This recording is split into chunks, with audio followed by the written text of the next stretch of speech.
Okay, good afternoon everyone. Now we are starting with your revision. हम आपका transfer of properties act group B module second का जो chapter है आपका transfer of properties act, that is chapter, हमारी book में chapter 16 था ये, law relating to transfer property. उसका रिवीजन करें, lecture will be again fast. What do you mean by transfer of property? सबसे पहले समझते हैं ट्रांसफर प्रॉपर्टी का मतलब क्या होता है। देखो, एक चीज ध्यान से सुनना, ट्रांसफर प्रॉपर्टी के साथ साथ आप जरूर करें कि आप सबसे पहले रजिस्ट्रेशन एक्ट 1908 पहले जरूर पढ़ लीजिएगा। Registration act 1908 and transfer of property act and stamp act, इन तीनों को एक साथ पढ़े, ज्यादा बेटर रहता है। Those who are already cleared with दो subjects they are must be thorough with this chapters, तो आप ट्रांसफर प्रॉपर्टीज एक्ट को अच्छे से समझ पाओगे। देखो, ट्रांसफर प्रॉपर्टी एक्ट का मतलब होता है जब एक एक्स पर्सन वाई पर्सन को अपनी प्रॉपर्टी को, इमूवेबल प्रॉपर्टी को देता है, जिंदा रहते देता है, तो वो इस एक्ट में कवर होता है। 1882 के अंदर ये प्रॉपर्टी आई थी। This act is applicable to whole India. आज की डेट में ट्रांसफर प्रॉपर्टी का 1882 पूरे इंडिया में एप्लीकेबल है। This is a matter of central and state, मतलब हमारे कॉन्स्टिट्यूशन में 3 लिस्ट होती है, central, state, that is union, state and concurrent. Transfer properties है कॉन्करेंट लिस्ट का मैटर है, दैट इज इसके ऊपर सेंट्रल और स्टेट दोनों मिलके भी कानून बना सकते हैं। स्कोप क्या है इस एसेट्स, इस एक्ट का? ये एक्ट कवर करती है transfer of immovable property, that means देखिए, प्रॉपर्टीज 3 टाइप से ट्रांसफर होती है। एक होती है आपकी bye operation of the law, एक होता है ट्रांसफर, एक होता है ट्रांसमिशन। ट्रांसमिशन इस एक्ट में कवर नहीं है क्योंकि ट्रांसमिशन ऑपरेशन ऑफ लॉ से होता है, कोर्ट, डेथ या फिर आपकी इंसॉल्वेंसी से होता है। वेरएज अगर हम बात करते हैं ट्रांसफर, ट्रांसफर 2 टाइप के होते हैं। पहला ट्रांसफर होता है, वो होता है टेस्टामेंट्री, मतलब बाय विल, वसीयत के थ्रू होता है, वो भी इस एक्ट में कवर नहीं होता है। इस एक्ट में खाली inter vivos, INTER, inter VIVOS, inter vivos transfer cover होता है। इंटरविवोस ट्रांसफर का मतलब होता है transfer between 2 living person, 2 living person के बीच में जब ट्रांसफर होता है तो इस एक्ट में कवर होता है। It can be transfer of movable property और लीज ऑल्सो, इस एक्ट में लीज भी कवर होता है। अगर मान लीजिए प्रॉपर्टी ट्रांसफर हो रही है या फिर इंटरेस्ट ट्रांसफर हो रहा है, दोनों ही इस एक्ट में कवर होते हैं। अगर प्रॉपर्टी है मूवेबल या इमूवेबल, या इंटरेस्ट, अगर इंटरेस्ट की बात करें तो लीज अगर रेंट पे दिया जाए तो भी इस एक्ट में कवर होता है। What are the types of property? देखिए, 2 टाइप की प्रॉपर्टीज होती है, movable property and immovable property. Movable property कौन सी होती है? आपको जान के बड़ी हैरानी होगी कि transfer of properties act 1882 movable property को इंक्लूड नहीं करता है, उसको डिफाइन नहीं करता है कहीं पर भी। Rather transfer properties act 1882 immovable property को भी कहीं भी डिफाइन नहीं करता। तो सर कहां से इसकी डेफिनेशन लेके आए? इसकी डेफिनेशन लाने के लिए आपको जाना पड़ता है general clause act and also registration act 1908। तो आपको जान के और ज्यादा हैरानी होगी कि registration act 1908, general clause act 1897 ने मूवेबल प्रॉपर्टी को डिफाइन उसने भी नहीं किया। उसने बस इतना बोला है, जनरल क्लॉज एक्ट 1897 कहता है movable property means a property which is not immovable property. तो सर अब आपके पास एक ही जारा बचा है, दैट इज रजिस्ट्रेशन एक्ट 1908, वहां से ही आपको लेनी पड़ेगी मूवेबल प्रॉपर्टी की ओनली। मूवेबल प्रॉपर्टी की डेफिनेशन कहां पर मेंशन है? Registration act 1908। वो कहता है, रजिस्ट्रेशन एक्ट कहता है movable property is that property which is not a immovable property but it include standing timber, growing crops and grass. ये चीजों को ध्यान रखना, बस इतनी सी डेफिनेशन है कि मूवेबल प्रॉपर्टी वो होती है जो इमूवेबल नहीं है but it include standing timber, growing crops and grass, इन सबको ये कवर करते हैं। Is that clear? सपोज एक मशीनरी है, मशीन को अगर आपने, ATM मशीन है, उसको लैंड के अंदर परमानेंटली फिक्स कर दिया है तो ये इमूवेबल बन जाएगी। बट अगर आपने सपोज एक सिलाई मशीन है, स्विंग मशीन है, वो आपने टेबल पे रखी है, तो ये मशीन है, फिर भी ये क्या मानी जाएगी? मूवेबल, क्योंकि ये एक जगह से दूसरी जगह जा सकती है। अब हम बात करते हैं अगर इमूवेबल प्रॉपर्टी की। Immovable property is a property which is not defined under transfer property 1882 में डिफाइंड नहीं है। बट ऑल्सो आपको जान के खुशी होगी कि ये जनरल क्लॉज एक्ट 1897 के अंदर ये ऑलरेडी डिफाइंड है। जनरल क्लॉज एक्ट 1897 ये कहता है that immovable property is a property which is not a movable property but it includes land, जमीन, benefit, any benefits arising out of land और things attached to land permanently. कोई भी ऐसी चीज जो लैंड है या फिर जमीन से बेनिफिट्स जो लैंड से आ रहे हैं, या एनीथिंग विच इज परमानेंटली फार्सन और attached to the land. For example ATM machine जमीन के अंदर जब फिक्स कर दी जाती है, या कोई भी ऐसी मशीनरी जो जमीन के अंदर परमानेंटली फिक्स कर दी जाती है और डिसमेंटल करके ही तोड़ी जा सकती है, उसको बोला जाता है। ठीक है, अच्छा, फिर आता है what are the types of interest. देखिए, इस एक्ट में एक नया टॉपिक आता है, what are the types of interest. क्योंकि इस एक्ट में 2 चीजें कवर हो रही थी, transfer of property and interest. तो इंटरेस्ट क्या क्या है? देखो, इंटरेस्ट की बात करें अगर, तो एक होता है एब्सोल्यूट इंटरेस्ट। एब्सोल्यूट इंटरेस्ट का मतलब होता है जब मैं आपको कंप्लीट पूरे तरीके से अपनी प्रॉपर्टी को दे दूं, विद नो कंडीशन, कोई कंडीशन नहीं लगा रहा और को परमानेंटली एक प्रॉपर्टी दे रहा हूं, तो वो क्या एब्सोल्यूट इंटरेस्ट है, और वो बिल्कुल सही है। एक वर्ड बहुत ही ज्यादा एग्जाम के लिए इंपॉर्टेंट है, वो है रिमाइंडर या रिवर्जन। शॉर्ट नोट आता है इस पे, what is remainder, what is reversion. एक एग्जांपल के साथ समझो। फॉर एग्जांपल मैं मिस्टर एक्स हूं, आप मिस्टर वाई हो। मिस्टर एक्स ने मिस्टर वाई को एक प्रॉपर्टी दे दी विद अ कंडीशन दैट आप जब तक जिंदा हो इस प्रॉपर्टी को आप रखोगे, और आपके मरने के बाद ये प्रॉपर्टी वापस मेरे ही पास मिस्टर एक्स के पास आएगी। तो इसको लॉ की लैंग्वेज में बोला क्या जाएगा, रिवर्जन और रिमाइंडर। मतलब प्रॉपर्टी देने के बाद गिवर के पास ही वापस आ जाती है, उसको रिमाइंडर या रिवर्जन बोला जाता है। इसका एक और नया अलग क्वेश्चन एक और आता है जो एग्जाम के अंदर आता है, वो होता है रिमाइंडर। प्रॉपर क्या है, रिमाइंडर। फिर से एक बार मैं रिवाइज करता हूं, रिवर्जन या रिमाइंडर। रिवर्जन कौन सा होता है, रिवर्जन मतलब मिस्टर एक्स ने एक प्रॉपर्टी मिस्टर वाई को दी, और मिस्टर वाई को ये कंडीशन बोली कि भैया आप जब तक जिंदा हो you can keep this property, once you are dead, आपकी मृत्यु होने के बाद में ये प्रॉपर्टी गिवर के पास वापस आ जाएगी। तो इसको बोलते हैं रिवर्जन। इंग्लिश वर्ड से भी समझ आ रहा है, रिवर्जन मतलब जिसने प्रॉपर्टी दी उसके पास वापस आ जाए तो रिवर्जन होता है। एक वर्ड आता है रिमाइंडर, इन दोनों पे डिफरेंस आता है एग्जाम में ज्यादातर। रिमाइंडर का क्या मतलब होता है, ध्यान से देखो। मैंने मिस्टर एक्स को एक प्रॉपर्टी सेल की, आपको मैंने मिस्टर एक्स को एक प्रॉपर्टी सेल की विद अ कंडीशन कि सर जब तक आप जिंदा हो आप ये प्रॉपर्टी आप यूज करोगे, आपके मरने के बाद में या आपकी लाइफ टाइम के बाद में ये प्रॉपर्टी मिस्टर ए के पास चली जाएगी। सुनो ध्यान से, रिमाइंडर का मतलब क्या होता है, जब प्रॉपर्टी गिवर के पास ना जाके किसी थर्ड पर्सन के पास जाते हैं तो उसको क्या बोला जाता है, रिमाइंडर बोला जाता है। फिर आता है vested interest and contingent interest. Vested interest दो टाइप का होता है, vested in possession and vested in interest. Suppose mister X के पास एक प्रॉपर्टी है, मिस्टर एक्स के पास एक प्रॉपर्टी है, वो प्रॉपर्टी मैंने मिस्टर वाई को दे दी। मैंने मिस्टर वाई को बोला कि ये प्रॉपर्टी आज से आप ध्यान रखना, और मेरा बेटा जब 25 साल का हो जाए तो ये प्रॉपर्टी उसको दे देना आप। Is that clear? In this case I am the owner, जिसको मैंने प्रॉपर्टी का ध्यान रखने के लिए दिया मिस्टर एक्स को, इनका है वेस्टेड इन पोजेशन, क्योंकि ये बस उस प्रॉपर्टी को हाथ में ये ध्यान रख सकते हैं। और मेरे बेटे का है वेस्टेड इन इंटरेस्ट, क्योंकि उसके पास अभी पोजेशन में नहीं है, वो जब 25 का होगा तब उसको मिलेगी, तब उसको vested in possession and vested in interest दोनों आ जाएगी। समझ गए? आज की डेट में vested in possession mister X caretaker का है, और वेस्टेड इन इंटरेस्ट मतलब फ्यूचर के राइट्स जो आपको मिलने होते हैं वो वेस्टेड इन इंटरेस्ट होते हैं। अगला टॉपिक आता है कंटीजेंट एसेट्स या कंटीजेंट इंटरेस्ट कौन सा होता है, for any such interest which can be given to you on happening or non-happening of any uncertain future event is called as contingent interest। Suppose करते हैं मिस्टर एक्स ने mister Y को बोला कि मैं आपको एक घर दूंगा अगर तुमने सी से शादी कर ली। मिस्टर एक्स ने मिस्टर वाई को बोला कि मैं तुम्हें एक घर दूंगा अगर तुमने सी से शादी कर ली। तो अगर मिस्टर एक्स के जिंदा रहते मिस्टर वाई ने सी से शादी कर ली तो ये कंटीजेंट इंटरेस्ट उसका हो जाएगा, मतलब ऑन हैपनिंग और नॉन हैपनिंग, ऑन हैपनिंग और non happening of any uncertain future event. शादी होना अनसर्टेन है, फ्यूचर का इवेंट है, ये अगर हो गया तो संपत्ति आपकी कंटीजेंट इंटरेस्ट हो जाता है। आगे बढ़ते हैं। कौन सी टाइप की प्रॉपर्टीज ट्रांसफर हो सकते हैं? Sir every type of property can be transferred except कुछ प्रॉपर्टीज ट्रांसफर नहीं हो सकती। कौन सी? पहली स्पेक सक्सेशन। स्पेक सक्सेशन का मतलब क्या होता है, सर आपको अगर फ्यूचर में कोई राइट्स मिलने वाले हैं वो ट्रांसफर आप नहीं कर सकते। सपोज मिस्टर एक्स के फादर के पास 4 बंगले हैं, मिस्टर एक्स के पास एक भी नहीं है। क्या मिस्टर एक्स आज की डेट में फादर के जिंदा रहते और जब फादर ने उसको एक भी बंगला नहीं दिया अभी तक उसके नाम पे, क्या वो बेच सकता है? नहीं बेच सकता, ये बोल के कि ये मुझे फ्यूचर में मिलने तो है ही है, आज ही मैं बेच देता हूं। नहीं, आप ये नहीं कर सकते हो। दूसरा, right to reentry you can not sell. Suppose मैंने आपको एक घर रेंट पे दिया विद द कंडीशन कि अगर आपने रेंट लीज की कोई भी कंडीशन तोड़ी तो ये घर वापस मेरा हो जाएगा, या मैं इस घर में एंट्री कर लूंगा, जब मेरा मन करेगा मैं फिर इसमें एंट्री करूंगा। तो एंट्री का अधिकार लैंडलॉर्ड का है, ये लैंडलॉर्ड अधिकार री एंट्री का पर्सनल है, पर्सन से स्पेसिफिक है, ये किसी और को बेचा नहीं जा सकता। राइट ऑफ ईजमेंट, ईजमेंट के राइट होते हैं right of air and right of light.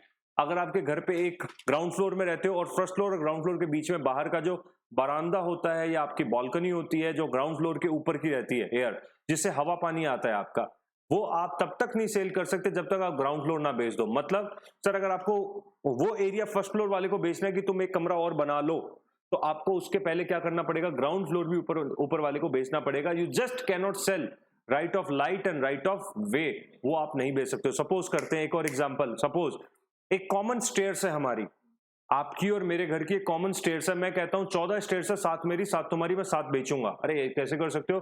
Common area जो है वो हम बेच नहीं सकते, राइट ऑफ ईजमेंट्स होते हैं, you can not sell it. फिर आता है रिस्ट्रिक्टेड और पर्सनल इंटरेस्ट। सर कुछ ऐसी चीजें हैं जो आप नहीं बेच सकते और वो वैलिड होते हैं। हिंदू लॉ में कहते हैं को parcenary property can not be transferred. जब एक प्रॉपर्टी के एक से ज्यादा मालिक होते हैं तो सबकी सहमति, सबकी कंसेंट के बिना you can not transfer the property. Under Muslim laws right, Muslim laws में कहते हैं right of preemption, waqf, shebait, mutawalli, offered can not be transferred. Sir ये वर्ड क्या होते हैं? जब हम वक्फ की बात करें तो प्रॉपर्टी जो चैरिटेबल पर्पज की प्रॉपर्टी होती है उसको वक्फ बोला जाता है। शबेत का मतलब एक बार छोड़ो, मुटावली का मतलब होता है the one who manager of the charitable property को मुटावली बोला जाता है। फिर हम बात करते हैं शबेत की। शबेत कौन होता है? द मन who is managing the charitable property. D butter property बताया था मैंने आपको। डी बटर प्रॉपर्टी कौन सी होती है? ऐसी प्रॉपर्टी जो डिवोटेड होती है गॉड को, डिवोटेड टू डेटी, डेटी मतलब गॉड, गॉड को रहती है। राइट टू फ्यूचर मेंटेनेंस, अगर सपोज डाइवोर्स होता है हस्बैंड और वाइफ का और वाइफ बोलती है कि मुझे हर महीने के 50,000 रुपए चाहिए और कोर्ट भी उसको कंसेंट करता है, वाइफ ये अधिकार फ्यूचर मेंटेनेंस का जो पर्सनल वाइफ का, ये वाइफ अपने किसी भी XYZ पर्सन या फ्रेंड को बेच नहीं सकती कि आप मुझे आज कुछ पैसे दे दो और भविष्य में इकट्ठे आप मेरे हस्बैंड से लेते रहना। ये पर्सनल राइट नहीं बेच सकते। राइट टू सू, अगर आपका अधिकार है मेरे ऊपर केस करने का, ये पर्सनल आपका राइट है, आप ये अधिकार किसी और को सेल नहीं कर सकते। Right to public office, if you are IAS, if you are company secretary, if you are chartered accountant और एनी LLB एक्सेट्रा आप हो अगर, तो आपकी डिग्री है, आपका पर्सनल राइट है। आपकी जॉब है, अगर आप सरकारी जॉब पे बैठे हो, IAS हो, ये नहीं कह सकते कि IAS की पोजीशन में मिस्टर X को सेल करता हूं और मैं तो दोबारा पेपर दे दूंगा फिर से बन जाऊंगा। राइट टू पब्लिक ऑफिस आप कैन नॉट सेल नहीं कर सकते। Who can transfer the property, property कौन ट्रांसफर कर सकता है? Sir the one who is competent to transfer the property can transfer the property. Property transfer करने के लिए कुछ फॉर्मेलिटीज की जरूरत होती है। What are the formalities to transfer the property? आप स्क्रीन पे देख सकते हो। सबसे पहले आपको अगर प्रॉपर्टी ट्रांसफर करनी है तो अटेस्टेशन की जरूरत होती है। प्रॉपर्टी कैन बी अगर ओरल और रिटर्न, ओरल या रिटर्न, डिलीवरी से भी हो सकती है, बट डिलीवरी से खाली मूवेबल प्रॉपर्टी ट्रांसफर हो सकती है। अगर आपको इमूवेबल प्रॉपर्टी करवानी है ट्रांसफर तो रजिस्ट्रार के पास जाके आपको रजिस्टर करवानी पड़ेगी प्रॉपर्टी। अटेस्टेशन होगी, अटेस्टेशन मतलब डॉक्यूमेंट अटेस्ट होंगे कि हाँ मैं ट्रांसफर करना चाहता हूं। एंड यहां पर विटनेस भी आएंगे, चाहे आप मोर्टगेज दे रहे हो, गिफ्ट दे रहे हो या सेल कर रहे हो। चलो आगे, दो विटनेस रहते हैं आपके, विटनेस दो रहते हैं। वो कौन होते हैं? सर ओनर या बायर या सेलर के अलावा भी दो विटनेस रहते हैं, उनके आपको अटेस्टेशन करनी पड़ती है। विटनेस हमेशा अथॉरिटी के सामने ही साइन करता है, मतलब प्रेजेंस ऑफ द, दोनों पार्टी आपस में साइन करते हैं। सपोज डीड पे साइन करना है तो ओनर के साइन होने के बाद में विटनेस साइन करेगा, और विटनेस भी किसी न किसी ऑथराइज पर्सन के सामने साइन जरूर करेगा। There must be presence of any person for signature. तो सबसे पहले क्या होना चाहिए? सबसे पहले प्रॉपर्टी को ट्रांसफर करने के लिए अटेस्टेशन होनी चाहिए। अटेस्टेशन करने के लिए आपका मतलब क्या हुआ? सर मूवेबल है तो डिलीवरी कर दो, इमूवेबल है तो रजिस्ट्रार के पास जाकर अटेस्ट करवा के उसको विटनेस के साइन करवा के रजिस्ट्रेशन करवा सकते हैं आप। उसके आगे बढ़ते हैं अगर हम, फिर आता है रिस्ट्रेन। फिर हम आगे की बात करें restraint on the transfer property. There is a topic called restraint on transfer property. देखो इस एक्ट के अकॉर्डिंग आपके तीन टाइप के रिस्ट्रेन होते हैं। Restrain on alienation, restrain on enjoyment and restrain on insolvency. Restrain on enjoyment, अगर आप किसी भी प्रॉपर्टी के एंजॉयमेंट से किसी को रोकते हो कि आप ही यहां पर रह सकते हो, आपकी फैमिली यहां पर नहीं रह सकती है, तो ये रिस्ट्रेन ऑन एंजॉयमेंट है। मेरी प्रॉपर्टी में जैसे मर्जी रहूं, आप रोकने वाले कौन हो? अगर ये आपने रिस्ट्रेन लगाए तो रिस्ट्रेन इनवैलिड है, गलत है, आप ये नहीं लगा सकते हो। रिस्ट्रेन ऑन इंसॉल्वेंसी, इसका मतलब होता है कि अगर आप इंसॉल्वेंट हो जाते हो कल को, मैं आपको एक एक्स प्रॉपर्टी बेचता हूं और आपको साथ में कंडीशन लगा के देता हूं कि सर अगर आप कल को इंसॉल्वेंट हो जाते हो तो ये प्रॉपर्टी वापस मेरे पास आ जाएगी। ऐसा आप नहीं कर सकते, ये प्रॉपर्टी फ्री है, आप ये कंडीशन नहीं लगा सकते। रिस्ट्रेन ऑन इंसॉल्वेंसी नहीं लगा सकते। रिस्ट्रेन वर्ड का मतलब क्या होता है? रोकना। फिर आता है आपका रिस्ट्रेन ऑन एलिनिएशन। मतलब एलिनिएशन का मतलब होता है किसी भी तरीके से प्रॉपर्टी को डिस्पोज ऑफ करना, किसी तरीके से प्रॉपर्टी को ट्रांसफर करना। देखिए एलिनिएशन का रिस्ट्रेन दो टाइप का होता है, absolute restrain and partial restrain. Absolute restrain void होता है, आप ये बोलते हो कि प्रॉपर्टी जैसे मैं बोलूंगा वैसे चलानी पड़ेगी, बिल्कुल गलत है। अगर आप कहते हो पार्शियल रिस्ट्रेन है, पार्शियल रिस्ट्रेन यहां पर फिर भी वैलिड माना गया। पार्शियल रिस्ट्रेन उनको बोला गया जो बेसिकली इस पर्टिकुलर प्रॉपर्टी के बेनिफिट्स के लिए एडजॉइनिंग प्रॉपर्टी को, जैसे फॉर एग्जांपल एक बिल्डिंग है और इस बिल्डिंग के आपने बोला कि सर इसमें एडजॉइनिंग बिल्डिंग के ऊपर आप, ये मेरी बिल्डिंग है और ये मेरे साथ में एक और लैंड है, ये मेरा घर है, और इस बिल्डिंग के ऊपर मैंने आपको देने के टाइम में ये बोला कि सर आप इसमें सेकंड फ्लोर से ऊपर का कोई फ्लोर कंस्ट्रक्ट मत करना, क्योंकि इससे मेरे आने वाली हवा पानी सनलाइट रुक जाएगी। ये रिस्ट्रेन पार्शियल रिस्ट्रेन है और ये वैलिड है। बट अगर मैं आपको ये कहता हूं you can not sell the property, A ने बी को एक प्रॉपर्टी बोली और ये बोला कि ये प्रॉपर्टी अगर आपको बेचनी है तो मुझे बेचनी है और किसी को नहीं बेच सकते आप, ये एब्सोल्यूट रिस्ट्रेन और इनवैलिड है। ए ने बी को एक प्रॉपर्टी बेची और बोला कि आप सी के अलावा दुनिया में किसी को भी प्रॉपर्टी बेच देना, सी मेरा कॉम्पिटिटर है, उसके अलावा किसी को भी बेच देना। ये पार्शियल रिस्ट्रेन है, ये वैलिड है। एक होता है रिस्ट्रेन ऑन एंजॉयमेंट। अगर ये बोल दिया जाता है कि आप इस घर में मैं जैसे कहूंगा वैसे करोगे, तो ये रिस्ट्रेन ऑन एंजॉयमेंट और ये एब्सोल्युटली गलत है। इंसॉल्वेंसी का क्या होता है कि अगर आप इंसॉल्वेंट होते तो ये प्रॉपर्टी वापस बैक मेरे पास आएगी, ये भी गलत है। इसका एक काफी इंपॉर्टेंट केस हुआ था कोर्ट के अंदर, ट्रिचिपोली वर्तंगा सनमुंग वर्सेस शनमुंगा सुंदरम 1939। इसमें ये होता है कि एक फादर था जिसके 4 बेटे थे। फादर के 4 बेटों में ये कंडीशन, फादर ने बेटे को एक कंडीशन के साथ घर दिया था कि जब भी बेटा तुम ये घर बेचोगे तो अपने भाइयों में से किसी को बेचोगे और मार्केट रेट जो भी है तुम उसको एक ही 1000 रुपए में बेचना पड़ेगा। तो सर जब एक भाई उसमें से घर बेचना चाहता था बट मार्केट रेट उस घर की 20,000 थी और क्योंकि कंडीशन फादर की थी कि 1000 में बेचना पड़ेगा, तो ये एब्सोल्यूट कंडीशन मानी गई और इसको गलत माना गया। अगर मार्केट रेट से कम में आपको घर को बेचने की कंडीशन लगाई जाए तो वो कंडीशन इनवैलिड होती है, एब्सोल्यूट कंडीशन होती है और वो इनवैलिड है। बट अगर ये बोला जाए कि आप अपने ब्रदर को बेचना खाली, तो गलत नहीं है। बट ये बोला कि आप अपने बेचोगे ब्रदर को और खाली 1000 पे बेचोगे, ये 1000 वाली कंडीशन है जो है गलत कंडीशन है, ये नहीं है। एग्जाम में इसके क्वेश्चन आए हुए 3 नंबर के, 3 और 5 नंबर के 2 बार 2009 2008 में। Without transfer to the benefits of unborn person, unborn person को ट्रांसफर किया जा सकता है, बिल्कुल किया जा सकता है, कोई इश्यूज नहीं है। बट मेक श्योर जब भी आप अनबॉर्न पर्सन को ट्रांसफर करो, एक की सबसे इंपॉर्टेंट पॉइंट है एब्सोल्यूट ट्रांसफर करना, लाइफ के लिए नहीं करोगे उसे। मतलब मैंने मिस्टर एक्स को बोला कि मिस्टर एक्स आप ये घर मेरे लिए ध्यान रखना और मेरे आपके मरने के बाद में आपकी वाइफ ध्यान रखेगी और उसके बाद में जो भी मेरा बेटा होगा उसको आप दे देना, वो ध्यान रखेगा, उसका होगा ये। तो मतलब मैंने अपने बेटे को लाइफ टाइम के लिए नहीं दिया, एब्सोल्युटली दे दिया कि अब उसी का ही है। सिंपल, फिर से समझो, एब्सोल्यूट। अनबॉर्न पर्सन अगर आपको घर देना है तो वो क्या देना पड़ेगा आपको, एब्सोल्यूट हमेशा के लिए देना पड़ेगा। What are the valid, unborn person को देने के लिए क्या क्या प्रीरिक्विजिट्स होने से, सबसे पहले नो डायरेक्ट ट्रांसफर, आप अनबॉर्न पर्सन को डायरेक्ट ट्रांसफर नहीं कर सकते, उसके लिए सबसे पहले एक ट्रस्ट बनाना पड़ेगा, ट्रस्ट के थ्रू ही ट्रांसफर हो सकता है। सेकेंडली प्रायर इंटरेस्ट किसी लिविंग पर्सन के हाथ में होना चाहिए। सपोज करते हैं कि मिस्टर एक्स का बेटा होने से पहले ही उसकी मिस्टर एक्स की डेथ हो जाती है, मिस्टर एक्स का बेटा होने से पहले मिस्टर एक्स की डेथ हो जाती है या ट्रस्टी की डेथ हो जाती है। सपोज करते हैं मिस्टर एक्स ने एक घर दिया मिस्टर वाई को, वो एक ट्रस्टी है और बोला कि मेरे एक जो भी बेटा होगा उसको ये घर दे देना। अनबॉर्न पर्सन अभी तक बॉर्न हुआ ही नहीं है, उससे पहले ही वाई की डेथ हो गई है और एक्स की भी हो चुकी है। इस केस के अंदर ये ट्रांसफर वैलिड नहीं है। मतलब अनबॉर्न के पास घर आने से पहले हमेशा किसी न किसी लाइफ इंटरेस्ट मतलब लिविंग पर्सन के हाथ में ये घर होना ही चाहिए। तो सबसे पहले नो डायरेक्ट ट्रांसफर ट्रस्ट के थ्रू हो सकता है, दूसरा पब्लिक प्रायर इंटरेस्ट किसी लिविंग पर्सन के हाथ में हो, दूसरा अनबॉर्न पर्सन एग्जिस्टेंस में आ जाना चाहिए। मदर के वॉर्म में अगर बच्चा आ जाता है तो वो माना जाएगा कि बच्चा दुनिया में आ चुका है, एग्जिस्टेंस हो चुका है, ये एक यहाँ लॉ कहता है। Immediate transfer to the rights, जिंदा पैदा होते हैं उसको इमीडिएटली ट्रांसफर कर दीजिए और एब्सोल्यूट ओनर जरूर बना दो उसको, लाइफ इंटरेस्ट मत कि चलो जब तक जिंदा हो वो रखेगा, ये सब नहीं चलेगा। फिर आता है आपका next topic conditional transfer. What do you mean bye condition? Condition 2 type की होती है, एक होती है कंडीशन प्रेसिडेंट, एक होता है कंडीशन सब्सिक्वेंट। जब हम बात करते हैं कंडीशन प्रेसिडेंट, प्रेसिडेंट का मतलब होता है कि सर पहले ये कंडीशन पूरी करो तब तुम्हें घर मिलेगा। सपोज मैं आपको कहता हूं कि तुम पहले मुझे अपनी शॉप दो तब मैं तुम्हें घर दूंगा, तो ये है कंडीशन प्रेसिडेंट। एक होता है कंडीशन सब्सिक्वेंट, ये होता है कि अगर मैंने तुम्हें घर दिया, तुम इस घर में कभी भी जुआ नहीं खेलोगे, कभी भी इस घर में कसीनो नहीं बनाओगे, अगर बनाया तो ये घर वापस मेरे पास आ जाएगा और आपकी हमारी जो डील थी वो कैंसिल हो जाएगी। तो ये कंडीशन सब्सिक्वेंट है कि सेल के बाद की कंडीशन की इस घर में कभी भी कसीनो नहीं बनेगा, ये कंडीशन सब्सिक्वेंट होती है। तो प्रेसिडेंट कंडीशन कौन सी होती है?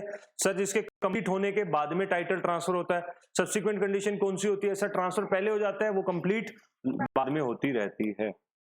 Various doctrine related to transfer of कुछ डॉक्ट्रिन है, जैसे doctrine of election. Doctrine of election क्या कहता है? सपोज मिस्टर एक्स और मिस्टर वाई में एक डील होती है। मिस्टर एक्स मिस्टर वाई को कहता है कि I will transfer you my house, और मिस्टर वाई मिस्टर एक्स को उसी सेम डीड में ये बोला जाता है कि मैं तुम्हें अपनी शॉप दूंगा, शॉप मैं तुम्हें बेच दूंगा। फिर से सुनो ध्यान से, मिस्टर एक्स ने मिस्टर वाई को बोला कि भैया मैं आपको अपना घर दूंगा और इसके बदले में मैं आपसे तुम्हारी दुकान ले लूंगा। एक ही डीड में दोनों बातें लिखी गई है। In that case you don't have a election. Doctrine of election कहता है कि अगर आपको संपत्ति लेनी है तो देनी भी पड़ेगी अगर सेम डीड में हुआ। फिर से सुन लो एक बार और, कोई भी एसेट्स लेनी है तो उसके साथ की लायबिलिटीज भी लेनी पड़ेगी। आप ये नहीं कह सकते कि मैं अपनी फादर की संपत्ति सारी लेता हूं और लायबिलिटीज एक भी मैं चॉइस में नहीं लूंगा। सिंपल, अगर एक डीड में ये होता है कि मिस्टर एक्स अपना घर देगा और मिस्टर वाई अपनी शॉप देगा, मिस्टर एक्स अपना घर देगा मिस्टर वाई को और इसके बदले में मिस्टर वाई अपनी शॉप देगा। तो मिस्टर एक्स ये नहीं कह सकता शॉप में ले लूंगा घर में दूंगा नहीं। You can not do, doctrine of election कहता है you don't have election choice. Election का मतलब है यहां पर चॉइस, आपके पास चॉइस का अधिकार नहीं है। अगर एक ही डीड में दोनों डील हुई है तो आपको राइट और लायबिलिटी दोनों माननी पड़ेगी। अगर अलग अलग डीड होती इन दोनों की तो आप कर सकते थे चॉइस का काम। फिर आता है डॉक्ट्रिन ऑफ होल्डिंग आउट। अगर एक आदमी दूसरे प्रॉपर्टी डीलर को, सपोज एक आदमी जो यूएसए में रहता है उसका घर 2 करोड़ का है, उसने इंडिया के एक प्रॉपर्टी डीलर को बोला कि मेरा घर तुम बेच दो, मैं तुम्हें अधिकार देता हूं। ये प्रॉपर्टी डीलर आपको एक घर दिखाता है और कहता है ये मैं 2 करोड़ में आपको सेल करता हूं और मैं ही इसका ओनर हूं, और रियल ओनर इस चीज को मना नहीं करता, उसके सामने खड़ा है या फोन पे या वीडियो कॉल पे है और वो मना नहीं करता है। तो प्रॉपर्टी डीलर को ओनर बाय होल्डिंग आउट मान लिया जाएगा कि वो होल्ड कर रहा है अपने आप को ओनर, रियल ओनर मना नहीं कर रहा है। इस केस में रियल ओनर बाद में प्रॉपर्टी को ट्रांसफर करने से मना नहीं कर सकता ये बोल के कि मेरे आपने मुझसे नहीं पूछा, क्योंकि उसके सामने किसी ने बेचा है और वो अपने आप को ओनर बता रहा था, उसने उस चीज को ऑब्जेक्शन नहीं किया था। एग्जाम्पल गिवन है आपकी बुक में, देख सकते हो। Doctrine of feeding the grant by estoppel. Doctrine of feeding the grant by estoppel का मतलब क्या था? एनीवन हु कैन,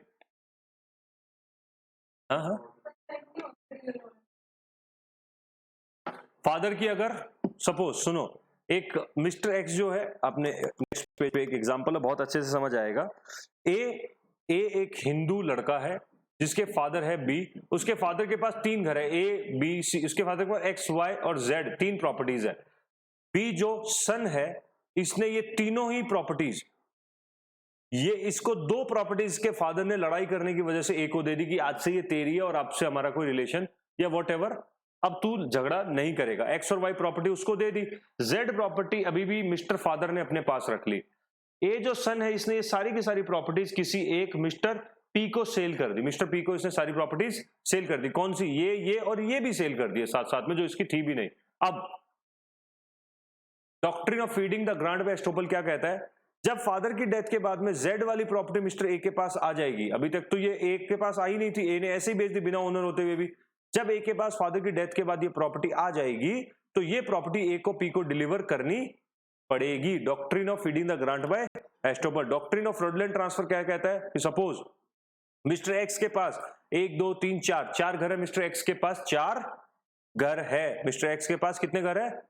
4 घर है, और उसको मार्केट से सपोज करते हैं 10 करोड़ रुपए पे ऑफ करने, और एक घर की कीमत सपोज करते हैं 10 करोड़ है। इसके पास संपत्ति तो 40 करोड़ की है बट देनदारी इसकी खाली 10 करोड़ की है। He has assets of 40 crore but he has to pay only 10 crore in the market. इसकी नीयत खराब हो जाती है और ये सोचता है क्यों ना ये सारे के सारे घर में ट्रांसफर कर देता हूं अपने कजन ब्रदर को, जिससे कि क्रेडिटर्स जो है वो जब मेरी संपत्ति पे क्लेम लेने आएंगे तो मेरे पास 1 रुपए की भी एसेट्स है नहीं और उनको 1 रुपया भी नहीं मिलेगा और कोर्ट मुझे बरी कर देगा, थोड़े टाइम बाद मैं अपने कजन ब्रदर से वापस ले लूंगा। इसको बोलते हैं फ्रॉडुलेंट ट्रांसफर, और कोर्ट कहता है कि ये वॉइडेबल है at the option of creditor. अगर क्रेडिटर को ये बात का पता चल जाता है तो क्रेडिटर चाहे तो ये जो ट्रांसफर हुआ है ब्रदर कजन ब्रदर के और इसके बीच में, ये कंडीशन ये वैलिड नहीं रहेगा। आगे बढ़ते हैं। फिर होता है पार्ट परफॉर्मेंस। जस्ट बिकॉज घर की रजिस्ट्रेशन नहीं हुआ इसका मतलब ये नहीं कि घर आपका हुआ नहीं है। सपोज करते हैं, एग्जांपल देखो, A and B entered into a contract for the sale of the land. A और बी एक कॉन्ट्रैक्ट हुआ कि घर बेच दिया जाए, मैं आपको अपना घर बेचता हूं। द ट्रांसफरी बी मतलब खरीदार B has paid the price. A ने बी को अपना घर दिया, बी ने उसको उसके बदले पैसा दे दिया और इसने इसको, सेलर ने इसको क्या दे दी? पोजेशन दे दी। पोजेशन दे दी और इधर से पैसा आ गया। जस्ट बिकॉज घर अभी तक रजिस्ट्रेशन एक्ट 1908 के अंदर रजिस्टर नहीं हुआ है, ये रजिस्टर हुआ नहीं। अब ए थोड़े दिन बाद नियत खराब होती है और बी के पास जाता है और कहता है कि इस घर को खाली करो क्योंकि अभी तक ये आपके नाम पे हुआ नहीं है। Sir you can not do, because part performance मतलब पोजेशन दी जा चुकी है और पैसा लिया जा चुका है, इसके लिए पार्ट परफॉर्मेंस हो चुकी है, जस्ट रजिस्ट्रेशन पेंडिंग पड़ा है अभी भी। तो आप कभी भी मिस्टर बी को इस घर से निकाल नहीं सकते क्योंकि उसने पार्ट परफॉर्मेंस पैसा देके पूरी कर दी है। फिर आता है doctrine of lease pendens. Lease pendens मतलब क्या होता है? सर लीज मतलब लिटिगेशन, पेंडेंस मतलब पेंडिंग। अगर किसी प्रॉपर्टी पे कोई भी कोर्ट का केस पेंडिंग है तो उस केस के अंदर उस प्रॉपर्टी में डील नहीं किया जाएगा। अगर कर लिया तो आपकी गलती है, आपको उसकी अधिकार, मालिकाना अधिकार आपको नहीं मिलता है। Is that clear? Lease pendens का मतलब पेंडिंग लिटिगेशन, अगर किसी प्रॉपर्टी पे लिटिगेशन पेंडिंग है तो उसके अंदर आपको मालिकाना अधिकार नहीं मिलेगा, कोर्ट से परमिशन लीजिए। फिर आता है provision related to specific contract. Sale क्या होता है? सेल्स ऑफ गुड्स एक्ट 1932 कहता है सेल का मतलब होता है when one person transfer to another person ownership that is title in exchange of some price not for the barter system के अलावा होता है तो वो सेल होता है, इतना इंपॉर्टेंट नहीं। एक्सचेंज का मतलब होता है बार्टर सिस्टम, जब आप मुझे शर्ट दो मैं आपको पेन देता हूं, ये बार्टर सिस्टम। गिफ्ट का मतलब क्या होता है? When a person transfer voluntary to some other person without any consideration any article is called as gift. फिर आता है लीज एंड लाइसेंस। लीज का मतलब क्या होता है? लीज का मतलब होता है when one person transfer to another person interest in the property that is interest of possession. जब खाली पोजेशन दी जाती है तो उसको क्या बोला जाता है? लीज। जब किसी भी immovable property, only immovable property की बात करें खाली, जब किसी इमूवेबल प्रॉपर्टी के अंदर आपको कोई पोजेशन का इंटरेस्ट दिया जाता है, मालिकाना हक नहीं दिया जाता है, खाली क्या दिया जाएगा? पोजेशन दिया जाता है। उस पोजेशन देने को और विद द कंसिडरेशन कि आप इसके ऊपर मुझे मंथली कुछ ना कुछ पैसा पे करते रहोगे, उसको क्या बोला जाता है? लीज बोला जाता है। आप देख सकते हो lease is of immovable property is a transfer of right to enjoy the property in which the possession is always given to the transferee, लेने वाले को। ट्रांसफरी मतलब लेने वाला। The lease is made for a certain period which may be for some definite period और year to year etcetera हो सकती है, आपकी लीज दी जा सकती है। लेसर का मतलब होता है जो ओनर होता है प्रॉपर्टी का, लेसी का मतलब होता है जो लीज को किराए पे लेने वाला टेनेंट होता है।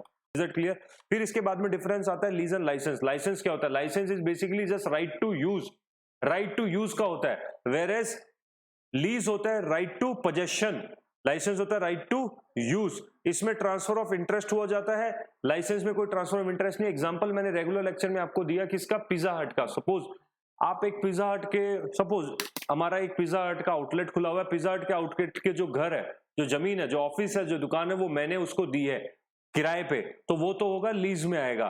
पिज्जा हट कंपनी से फ्रेंचाइजी ली गई, जस्ट पिज्जा हट का नाम लिया गया यूज करने के लिए, तो वो क्या है? राइट ऑफ लाइसेंस है। उस केस में वो पिज्जा हट का मालिक तो नहीं बन जाएगा, वो बस उस नाम को यूज कर सकता है, राइट टू यूज है। और उस दुकान को वो पोजेशन कर सकता है, मालिक तो नहीं बना, राइट टू पोजेशन बन जाता है। फिर आता है नेक्स्ट टॉपिक आपका actionable claim. Actionable claim simple भाषा में बताया जाए, mister X has given rupees 10,000 to mister Y on credit. X ने वाई को 10,000 रुपए दिए क्रेडिट पे।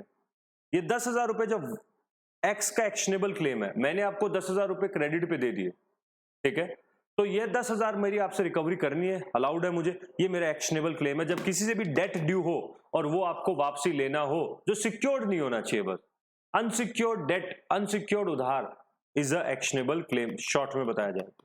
आगे आता है मोर्टगेज। मोर्टगेज क्या होती है? मोर्टगेज का मतलब होता है जब आप किसी को कोई चीज उधार पे देते हो तो उसको क्या बोला, जब कोई भी इमूवेबल प्रॉपर्टी आप किसी को गिरवी रखते हो फॉर सिक्योरिंग एनी अमाउंट, तो उसको मोर्टगेज बोला जाता है। गिरवी रखना पैसे के लिए कोई भी प्रॉपर्टी को, उसको मोर्टगेज बोला जाता है। मोर्टगेज की कुछ टाइप्स होते हैं, सबसे पहला, और ये टॉपिक इंपॉर्टेंट है, सबसे पहला सिंपल मोर्टगेज होता है। सिंपल मोर्टगेज के अंदर क्या होता है सर? ये नॉर्मल टाइप की मोर्टगेज होती है जिसमें एक आदमी अपने पैसे को सिक्योर करने के लिए अपनी प्रॉपर्टी को किसके पास गिरवी रखता है। In this case the mortgagor repay the loan. अगर मोर्टगेजर लोन को रीपे कर देगा तो प्रॉपर्टी मेरी आ जाएगी, वापस हो जाएगी, इसमें पोजेशन नहीं दी जाती है। इस टाइप की मोर्टगेज में पोजेशन कभी भी ट्रांसफर नहीं होती है। सरप्लस या अगर कोई भी डेफिसिट, उस एसेट से कुछ सरप्लस कमाई होती है या उसमें कुछ घाटा होता है, रिपेयरिंग, दीवार वार बनवाई हो, सब कुछ किससे रिकवर किया जाएगा? बोरोवर से, मतलब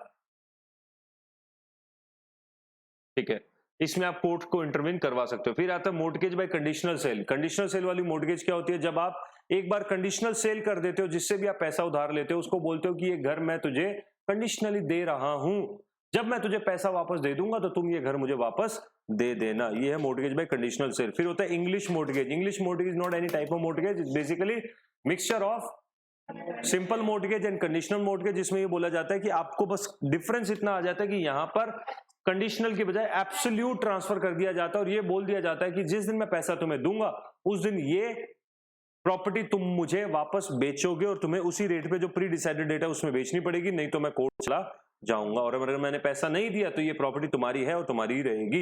यूसुफैक्चरी मोर्टगेज क्या होती है? यूसुफैक्चरी मोर्टगेज में क्या रहता है? ये होता है बैंक्वेट हॉल का एग्जांपल मैंने रेगुलर क्लास में आपको दिया। क्या मतलब था इसका?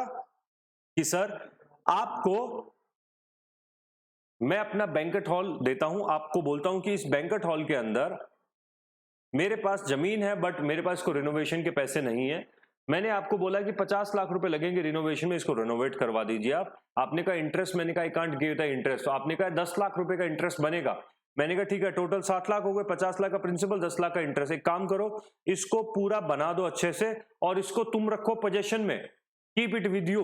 जब तक बुकिंग से आपके 60 लाख रिकवर ना हो जाए, शादियां हो गए, पार्टियां हो गए, तब तक तुम रखो 60 लाख। जिस दिन प्रिंसिपल इंटरेस्ट रिकवर हो जाए, ये मुजेरा हो जाएगा। यूसुफ एक्चुअली फिर आता है mortgage by deposit of title deed, जो आपने पुरानी पिक्चरों में देखी है वही होती है। डिपॉजिट ऑफ टाइटल डीड का मतलब क्या होता है सर? सिंपल, जब आपने घर के कागज गिरवी रख दिए होते हैं, इसमें भी पोजेशन देते हो या नहीं देते हो?